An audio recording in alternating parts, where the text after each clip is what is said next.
Applaudissements largement mérités, mais il faut tout de suite rentrer dans le débat, parce qu'on n'a pas beaucoup de temps, donc on va essayer de profiter du peu de temps qu'on a. Une première question du côté de Brigitte, et après on va prendre vos questions en alternance entre Brigitte et la salle. C'est parti. Moi je surveille leur manche. Alors pour vous laisser un peu le temps de réfléchir à des questions, on va lancer les échanges avec un tout petit peu de légèreté. On avait envie de vous entendre sur une séquence de Cannes, ce qu'on va appeler l'instant Jane Fonda, le lancer de diplôme. C'est une image que vous avez sans doute vue pendant la cérémonie de clôture, qui a beaucoup circulé, qui est presque devenue un gif. On se demandait comment vous aviez vécu ce moment, si ça vous avait fait rire. Voilà, nous, ça nous a beaucoup fait rire. Non, alors moi je dois avouer que je n'ai rien senti, puisque c'est mon dos, a priori j'étais habillée, donc je n'ai pas senti, c'était très léger, l'envoi de... Voilà, donc moi je l'ai vu comme vous tous après, mais je voulais juste remercier moi les jurés et venir les voir et leur dire merci individuellement. Et je pense que ça n'a pas plu à Jane Fonda, qu'il a fait avec beaucoup de légèreté. Hein. Mais effectivement, je ne m'en suis pas rendu compte sur... voilà. Je pense que dans ce genre de moment, le cerveau est un peu ailleurs, donc j'ai pas vraiment réalisé tout le protocole, qu'il fallait que j'ai cette chose-là. J'avais déjà une chose très lourde dans les mains, donc voilà. Et c'était très amusant, elle l'a fait avec beaucoup de... En vrai, tu lui as mis des vents, mais je pense qu'elle a voulu t'embrasser et 2 fois de suite, tu t'es détourné, puis c'était une petite blague. Oui, mais je l'ai embrassé au début, je l'ai quand même enlacé pendant très longtemps. Non, mais c'est vrai que non, mais t'avais oublié ton truc, c'est-à-dire que t'avais pris la palme, mais t'avais pas pris le papier. J'avais pas pris le document officiel. Je pensais qu'il y avait mon nom gravé sur la palme, mais en fait, c'est juste ce document qui dit que j'ai eu la palme. Et en fait, j'ai oublié ce document effectivement qu'elle m'a balancé. Oui, c'était drôle, c'était amusant, il s'est passé un truc marrant. Quoi. Ouais. Et après, je l'ai oublié après pour la photo, parce que je savais pas qu'il fallait que je sois à côté d'elle pour la photo, donc je me suis approchée sans elle, et apparemment... Bon, bref. Vous trouverez ça sur Internet si jamais vous n'avez pas vu la séquence, mais voilà, on voulait commencer avec ce petit instant de légèreté, mais maintenant on va rentrer plutôt dans le vif du sujet, c'est dans le film. Tout à fait, et je pense qu'on a une première question là-haut. Le doute est vraiment au cœur de votre film. Alors, qu'est-ce qui s'est vraiment passé voilà. Et surtout, comment vous avez dirigé vos comédiens pour qu'ils soient... est-ce que vous avez dit à vos comédiens ce qui s'était vraiment passé pour qu'ils jouent de la sorte? Alors, pour la petite histoire, Sandra m'a appelé 2 jours avant de tourner, le premier jour du film, du tournage, et m'a dit mais est-ce qu'elle est innocente ou est-ce qu'elle est coupable? Et je lui ai répondu, joue-le comme une innocente. Voilà. Donc elle n'a pas forcément apprécié sur le moment, et puis après on a... Mais c'est vrai que non, j'ai essayé de... moi j'ai mon idée sur l'affaire, mais c'est vrai que pour moi c'était important en tout cas qu'elle le joue le plus comme innocente, si vous voulez. C'est ça qui était important. Après nous, est-ce qu'on en a parlé ensemble? Si, toi tu m'avais demandé au tout début, hein. Je sais plus ce que je t'avais raconté. Non plus, je crois que tu t'avais dit soit que tu savais pas, soit que tu avais une idée, mais que ça fausserait tout si tu nous le disais. Oui, je crois que j'avais envie de préserver quand même quelque chose, en tout cas, je crois que pour toi je voulais préserver quelque chose de... Ouais, de quand même le suspense pour pas que tu sois... Même je voulais pas que tu lises tout le scénario, je crois, avant le tournage dans mon souvenir. Je sais que j'ai mis du temps à... Comment? Moi, tu me l'as dit. Toi, tu l'as dit, c'est vrai. Non, mais c'est vrai que le film, vous l'avez constaté en voyant le film, c'est vrai que c'est un film qui... C'est ça l'intérêt du film, je pense, c'est justement de ne pas être sur un film voilà, où on révèle tout. Je sais pas ce qu'on a le droit de dire, qu'on est filmé, je sais pas ce qu'il va... Voilà. Je n'ai pas envie de spoiler non plus le film. Mais c'est vrai que oui, le doute fait partie du film, comme plein d'histoires dans la vraie vie. Il y a plein de procès dont on ne sait pas en fait vraiment l'issue. On se doute à peu près. Le procès d'O.J. Simpson, on se doute qu'il l'a tué, a priori. Mais on n'aura jamais le fin mot de l'histoire. Je pense qu'il l'a tué, O.J. Mais on parlait d'O.J. Simpson, comme ça me permet de pas répondre non, mais c'est vrai que c'est ça qui m'intéresse. Et c'est le cas pour plein d'autres, je pense, faits divers. C'était ça qui m'intéressait en traitant de cette affaire. C'était évidemment de ne pas être sur une affaire qui se clôt de manière limpide. Voilà. Comme dans la vie, en fait, parfois on est dans le doute. C'est ça qui est passionnant. Après, voilà, je suis filmée, j'ose pas dire certaines choses parce que sinon je pourrais vous dire, comme vous avez vu le film, je peux, mais comme il y a d'autres gens qui verront peut-être cette vidéo. Il y aura du montage, donc vous pouvez dire ce que vous voulez. D'accord, ok. Non, mais voilà, moi je pense qu'elle est innocente. Alors je vais vous dire, je pense qu'elle est innocente à 80%. Voilà. 80% de. Mais en fait, la question qui est intéressante dans le film, je pense, c'est que même si elle est innocente, elle peut être par exemple responsable de l'avoir rendu fou, par exemple, ou de l'avoir rendu extrêmement malheureux. Ou inversement, est-ce qu'on peut être responsable sans être coupable, coupable sans être responsable? Le film pose ces questions-là, je pense. Et ça qui est intéressant, c'est que c'est pas juste un coup d'un hit, quoi. Le film, je pense, nous amène vers quelque chose de plus ample, et c'est ça qui est intéressant dans le film, je pense. Voilà. Je sais qu'à la lecture du scénario, tout le long on se dit oui, non, et en fait on passe son temps, moi je passais mon temps à me dire qu'est-ce qu'elle va donner comme réponse et comment faire que ce soit pas décevant, parce que quelle que soit la réponse entre les deux, il y a un potentiel très déceptif. Et en fait je trouve qu'on ressort par le haut, c'est-à-dire que en fait c'est pas oui ou non, c'est qu'est-ce qu'on en fait et comment vivre avec, et il y a quelque chose où je sais qu'à la lecture je me dis ah ouais d'accord, ok, elle me surprend et elle me maîtrise.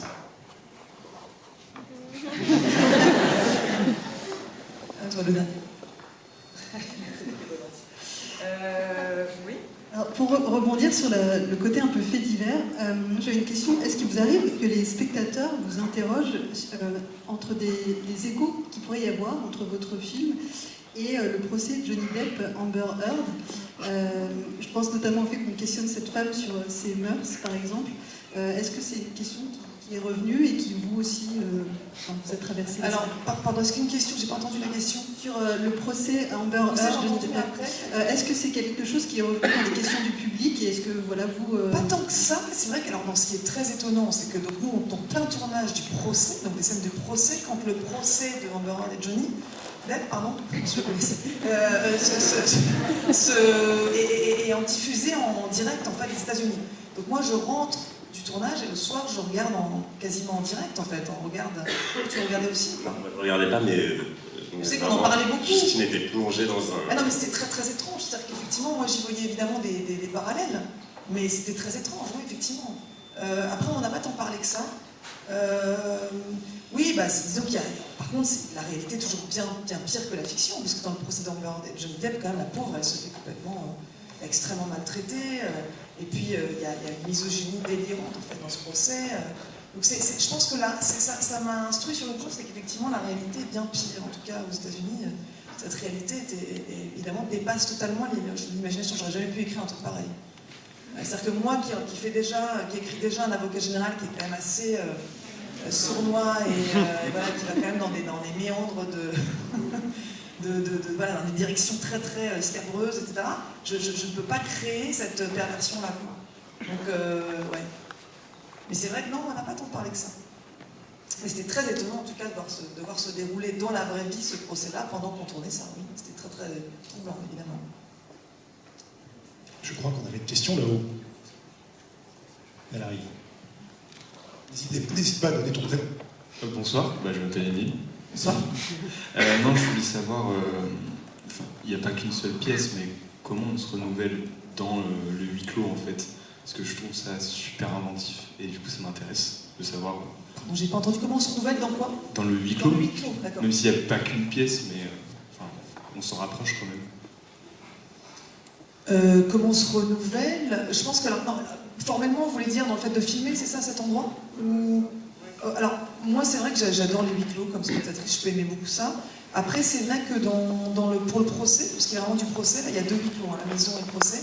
C'est vrai qu'on était... il y avait un défi, évidemment, de filmer cet endroit qui au bout d'un moment, on avait du mal à trouver des nouvelles choses, mais je sais qu'on prenait énormément de temps le matin, notamment avec Antoine, on arrivait tôt, tous ensemble, et on essayait de tout le temps remettre en question le découpage et de tout le temps chercher de nouvelles choses ensemble, et on a pris beaucoup de temps.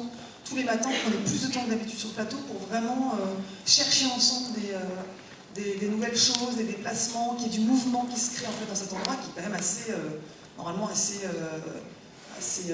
enfin voilà, les acteurs sont normalement très très fixes. Et c'est vrai qu'avec Antoine, on a cherché des choses. C'est vrai, non? Oui, carrément. En fait, il y avait... mais ça, tu nous donnais une grande liberté, mais dès le début, parce qu'il y a différents types de procès. Il y a des procès où c'est beaucoup plus strict et beaucoup plus posé. Il y a des procès où les gens ont une certaine liberté, même dans leur prise de parole, où ils prennent la parole un peu comme ça, sans la demander. Oui, complètement. Et tout de suite, Justine voulait quelque chose de plus libre aussi. Et oui, et en fait, on est tous les matins, et en fait, c'est là où on sent une grande liberté, c'est-à-dire que parfois, on nous met dans des places, et du coup, on se sent un peu engoncé. Et là, pour aussi avoir une idée de pouvoir, et pour pouvoir prendre le pouvoir dans ce procès, il y avait besoin le matin de se dire, ok, moi là, je sens là, si je bouge comme ci, comme ça, etc. Et Justine redécoupait tous des plans, alors un découpage, souvent ça se fait pendant des semaines avant. On écoutait tout en fonction de ce qu'on redéfinissait le matin. C'est vrai que le scénario était très écrit, c'était très découpé, et je crois que sur le plateau, j'ai eu tout le temps besoin de chercher quelque chose pour que la vie surgisse, pour qu'il y ait tout le temps une espèce de... Voilà, que le scénario le film ne soit pas un scénario tourné, plombant, dans quelque chose de très glacé, quoi. Donc c'est vrai et Antoine, je crois que c'est surtout toi, en tout cas, dans cet espace, avec Swan, mais encore plus toi, je pense, qui a pris le plus de liberté dans le mouvement, qu'on a cherché vraiment ça avec son personnage à lui, les autres étaient quand même assez cadrés, dans des lieux précis, quoi. C'est marrant parce que cette liberté, en vrai, elle est assez réaliste, mais ça passe très bien dans le film. Si. Normalement, tu dois parler à la cour tout le temps, tu dois... Après, je sais pas si tu peux te déplacer beaucoup, mais je veux dire... Ouais, on a pris cette liberté. Ça passe bien. Je te remercie, ça passe.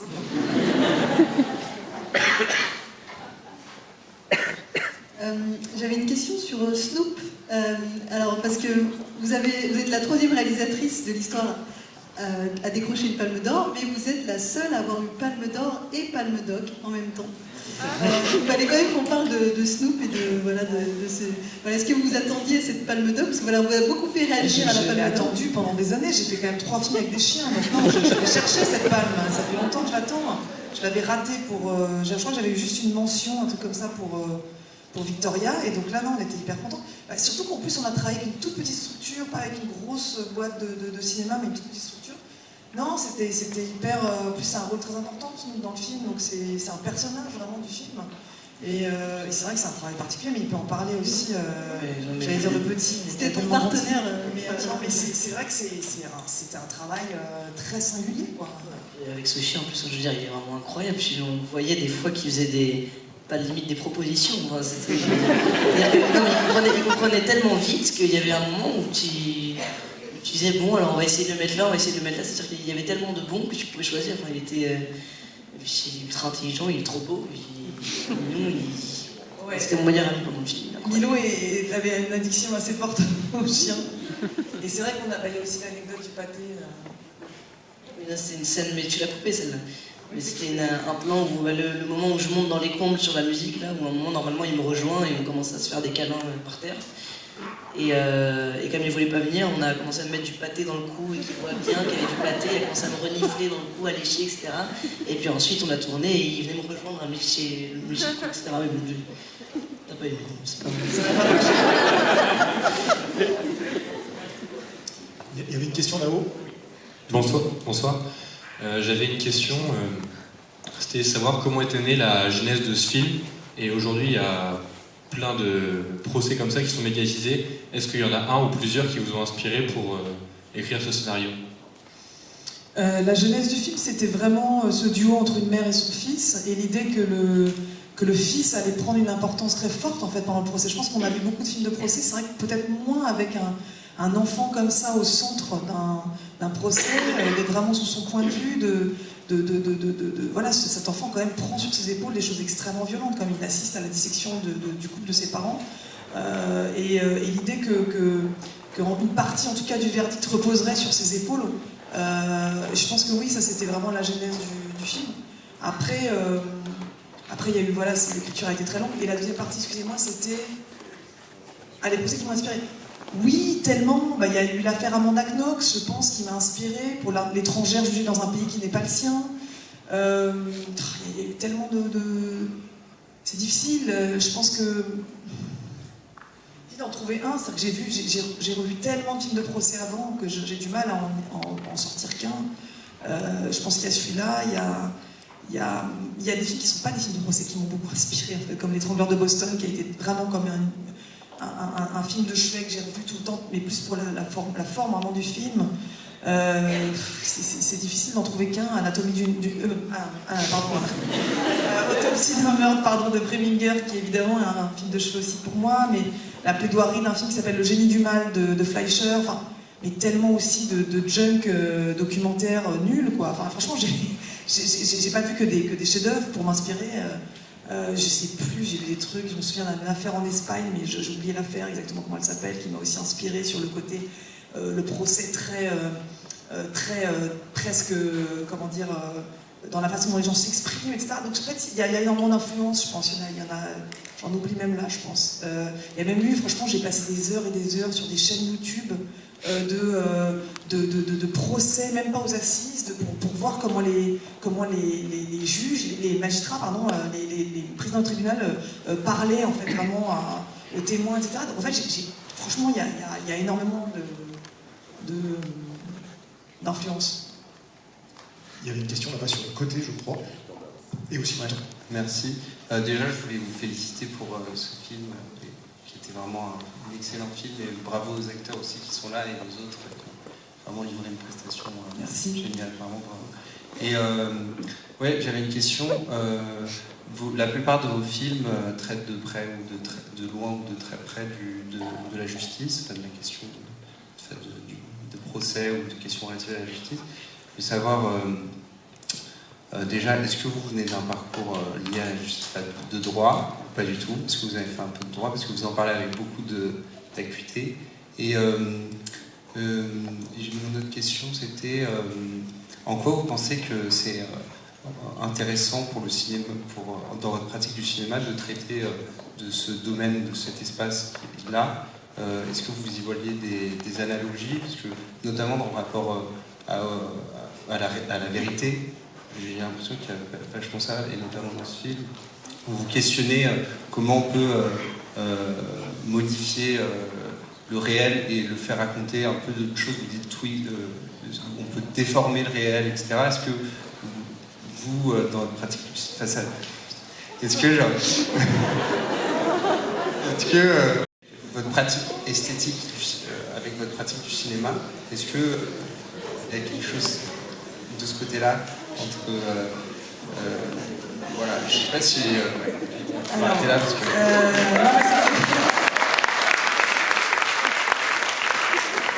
alors, je vais faire plus bref que la question. Non, je pense qu'en fait, j'adore, c'est vrai. Moi, j'ai fait des études qui ne sont pas du tout des études de cinéma. Je n'étais pas à la FEMIS, j'ai pas fait ces études-là. Et moi, j'ai commencé par, au lieu d'apprendre l'histoire du cinéma, en fait, l'histoire je sais pas moi, les films hollywoodiens, etc. Moi, j'ai commencé par apprendre l'histoire de la vidéo, du documentaire. Donc, quand j'avais 20 ans, je passais ma vie dans les tribunaux. Donc, c'était un milieu qui m'a passionnée. Et puis, j'étais passionnée aussi par des documentaires tous les films de Weisman, de Pardon, je regardais que ça. Donc, effectivement, moi j'étais passionnée par ça, j'étais passionnée par des gens qui s'infiltraient dans les milieux pour nous montrer comment ça se passait. En plus, c'était une époque particulière, moi je suis pas aussi vieille que ça, mais je veux dire, les documentaires que je regardais de cette époque-là, c'était aussi une période où en fait les gens n'avaient pas encore l'habitude d'être filmés. Il n'y avait pas tant de documentaires comme ça qui s'infiltraient dans des milieux comme ça. Donc c'est vrai que ça m'a passionnée et je pense que ça m'a beaucoup nourrie. Donc voilà, et après, alors pardon, la question était très... donc j'ai oublié après le sens. C'était quoi le rapport? Recherche de vérité dans le procès et recherche de vérité dans le film. Eh ben... ouais, bah non mais exigeant quoi la question quoi. Non mais c'est vrai que moi en fait de manière très simple peut-être, moi je vais répondre de manière très simple. Moi c'est vrai que la vérité c'est quelque chose qui m'obsède et je pense que c'est quelque chose qui est compliqué en fait à trouver. Je pense que précisément dans l'enceinte judiciaire on aimerait toujours que la vérité surgisse, on nous vend ça, on voudrait que ça existe et c'est rarement le cas. Des fois ça arrive et puis des fois c'est voilà quand on voit un film par exemple comme Saint-Omer de Alice Diop, c'est un film où il reste vraiment de choses, c'est-à-dire on connaît tout de base et on va essayer de comprendre le pourquoi. Voilà. Là, c'est vraiment, effectivement, il y a un endroit de manque, je pense, et c'est de zone d'ombre, en fait, on ne sait pas. Et je pense que oui, c'est quelque chose qui me travaille, en fait, évidemment, dans la vie aussi. Mais après, je peux en parler des heures, en fait, mais ça serait trop intime, quoi. Mais là... Non, il y avait aussi un truc que tu disais que plus on s'approche de la vérité, plus on la décortique, plus on met le doigt dessus, moins à la fin on voit. Mais il y a quand même un truc dans cette démarche qui calme. Enfin, moi j'ai l'impression qu'il y a aussi un truc où, effectivement, à la fin on ne peut pas dire c'était ça ou ça, mais on se sent quand même un peu plus apaisé. Oui, mais parce que je pense qu'aussi l'endroit du judiciaire, c'est l'endroit où on essaye, avec les mots, de réparer ou d'essayer de comprendre le chaos dans une situation. Donc je pense que c'est un endroit où on essaye. On n'y arrive pas toujours, hein. C'est-à-dire que toi, quand même, dans le procès, tu vas aussi dans plein d'endroits qui ne sont pas forcément la target qu'on cherche depuis le début. C'est aussi un endroit de délire, quoi. C'est aussi un endroit où la société vient se cogner aussi en parlant à elle toute seule Parce que là, enfin, je veux dire, concrètement dans le film, cette femme qui est accusée est aussi, je veux dire, il y a toute sa vie, sa sexualité, ses livres, etc., qui sont disséqués, donc on va à côté quand on n'a pas de preuves, quand on n'a pas de situation. Donc c'est vrai que il ne s'agit pas que de vérité, il s'agit aussi de morale, en fait. Donc c'est ça qui est passionnant, je pense. Et qui est aussi cauchemardesque, parce que en l'occurrence, là, je raconte un truc qui est assez cauchemardesque. Bon, je ne sais pas si j'ai été très claire par rapport à la question. Ça me semblait clair. Je crois qu'il y avait, Antoine avait remarqué, il y avait une question ici, c'est ça? Ah non, mais là c'est bon. Premièrement, je voudrais vous féliciter pour ce magnifique film. Très prenant, très envoûtant, enfin, on est vraiment dedans, c'est vraiment impressionnant. Et deuxièmement, ma question c'était sur les personnages annexes du film. En fait, pendant le procès, toutes les personnes qui viennent témoigner, etc., on sent qu'ils ont des questions et des remarques très véhémentes envers Sandra, etc. Je veux savoir pourquoi vous aviez choisi ce parti pris alors que ces personnes sont censées être entre guillemets impartiales dans le procès et qu'elles sont uniquement censées venir témoigner, notamment votre personnage.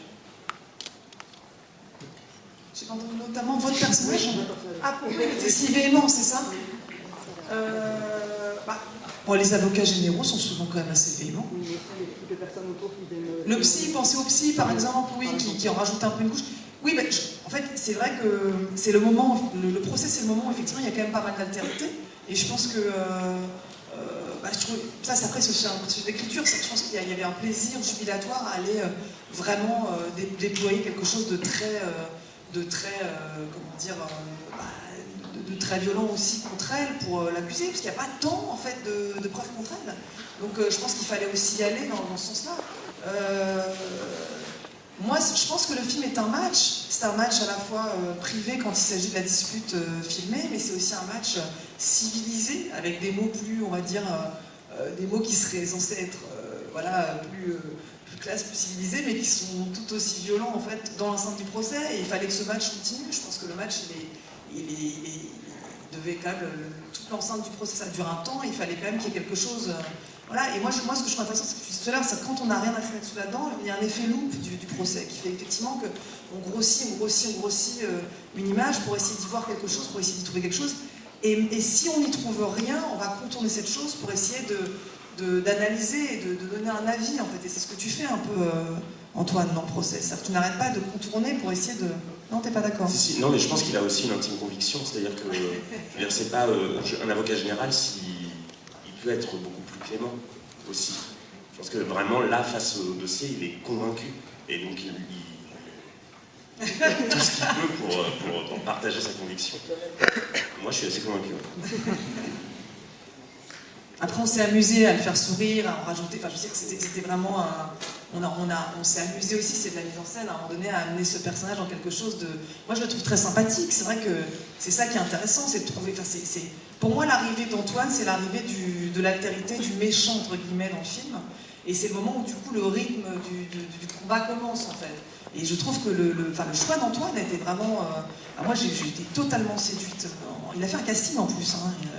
Donc c'est vrai qu'il a fait un casting, et moi j'ai été tellement charmée, parce que déjà il avait des tartines de texte à dire chaque jour, il avait 10 pages de texte par jour, et avec lui c'était la seule personne qui a fait le casting où je me disais mais je ne sens pas le texte, il s'empare de cette partition, il s'amuse avec ça.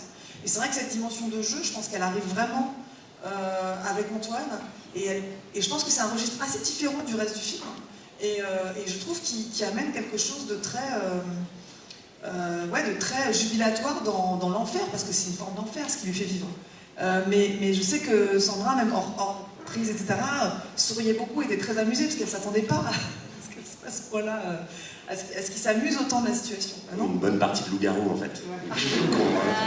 Mais au départ, c'était une femme de 50 ans, l'avocate générale, donc c'était un petit combat pour essayer de convaincre... C'est vrai, c'est vrai. C'est vrai qu'on a rajeuni... Mais non, mais dans la vraie vie, c'est vrai que souvent, c'est souvent des hommes, et des hommes plus âgés. Il y a aussi un truc où... Enfin, je sais pas... En fait, ce que je trouve intéressant, c'est aussi que finalement, l'avocat que joue Swan est pas hyper bon. Enfin, on sent, si je peux me permettre, on sent que c'est pas non plus un avocat des plus brillants, quoi. C'est son pote d'enfance, enfin, peut-être qu'il aurait dû en prendre un meilleur. Et du coup, il y a aussi quelque chose que je trouve assez jubilatoire de cet avocat général. Et hyper dur, etc. Lui est... Ah aussi, il est terrible. En fait. Non, mais c'est parce que, non, je pense que c'est parce que Swan, quelque part, il y a le fait que Swan connaisse vraiment, et ça c'est un piège. Moi, l'avocat avec lequel on a travaillé, parce qu'on a travaillé avec un avocat qui nous a vraiment aidé à écrire le film, et c'est vrai qu'il nous avait dit le piège, c'est l'ami. C'est l'ami que tu défends. Et on se fait toujours piéger parce qu'on ne peut pas dire non à un ami. Il y a de l'empathie en fait. Il y a de l'empathie, donc le fait qu'il la connaisse, ça le met dans une posture de plus grande fébrilité que toi, je pense. Voilà. Mais aussi, juste pour revenir à la question qui était pourquoi les personnages lui parlent comme ça, c'est aussi, ils ont chacun leur raison, et je veux dire... moi, ça m'a pas choqué plus que ça. Je veux dire, le psy, juste, il a parlé avec Samuel et il a la vision de Samuel Cassandra. L'enfant, il doute de sa mère. Enfin, il y a tous les personnages qui lui parlent mal, ils ont leur raison de lui parler. Ok. Voilà, Milo a répondu. Court et efficace. Alors, le temps file, il reste peu de temps. Alors, on va prendre une question de Brigitte et une dernière question dans le public. Et après, il faudra se quitter. Il y a 5 questions. Moi, j'avais encore une question sur la palme, parce que finalement, on n'a pas plus parlé que ça, mais bon, voilà, déjà, félicitations à nouveau. Applaudissements. Applaudissements, voilà.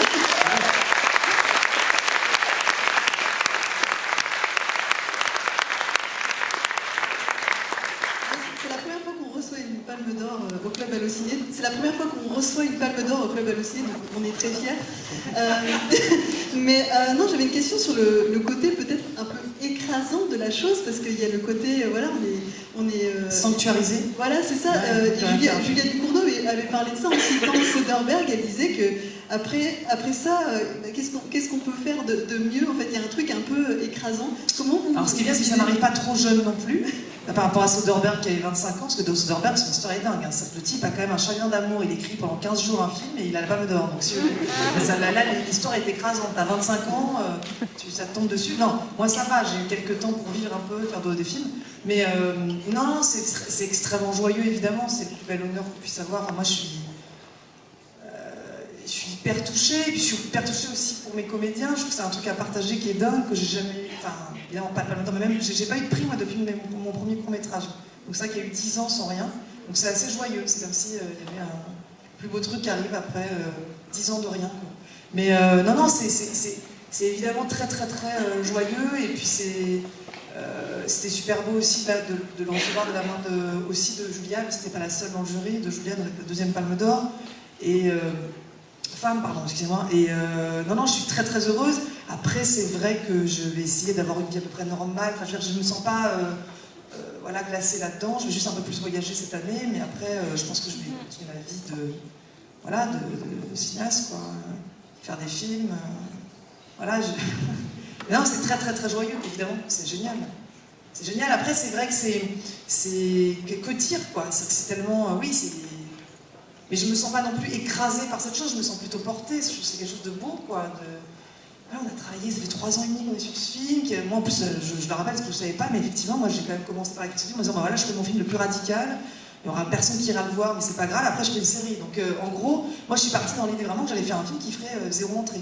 Donc, on verra. Peut-être qu'il n'y aura pas. Voilà, mais en tout cas, pour l'instant, ça se passe plutôt bien. Donc, c'est chouette. Et alors, je crois qu'il y avait une dernière question ici. On est désolé. Ouais, bah désolé. J'espère que je vole pas une question. Choisis la bonne question. Pas du tout en plus. Non, il y a des choix de mise en scène vraiment très forts. Enfin, moi, ça m'a subjuguée, notamment entre la découverte du corps quand il y a ces espaces vides là, avec la musique très forte. Tu parlais d'improvisation, tu parlais de découpage très précis.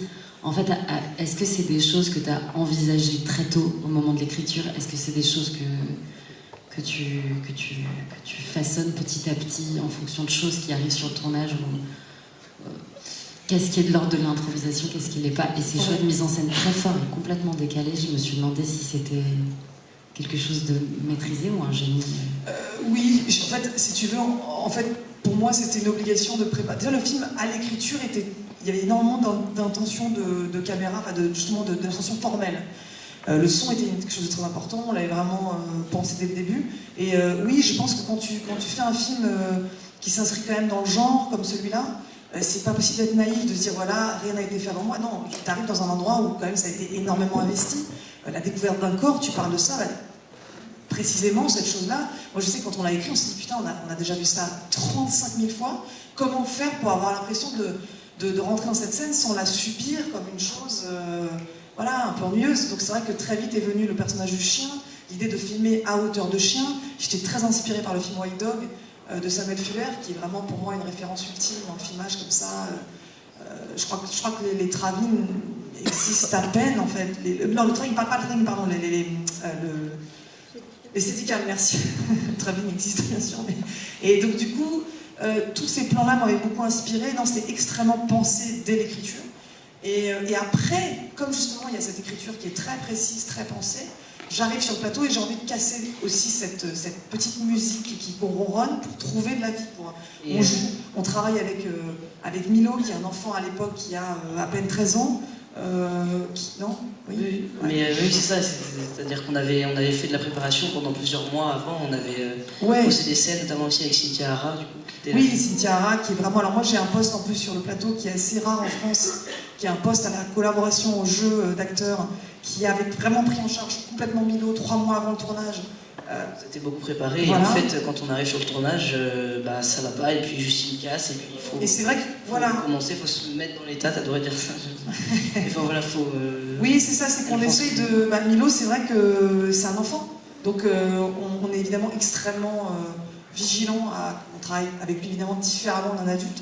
On fait extrêmement attention et en même temps on a cette exigence de jeu, on sait qu'on veut l'amener dans des états particuliers. Donc on a beaucoup travaillé à chercher ces états avant le tournage et après c'est...